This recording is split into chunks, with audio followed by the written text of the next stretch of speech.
গুপ্ত বাহিনীও রাখবো না আমরা।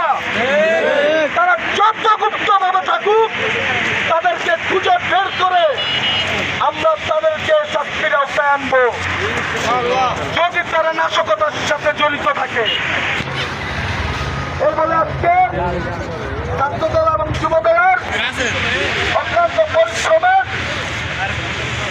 যে প্রকল্প করা হয়েছে, সবাইকে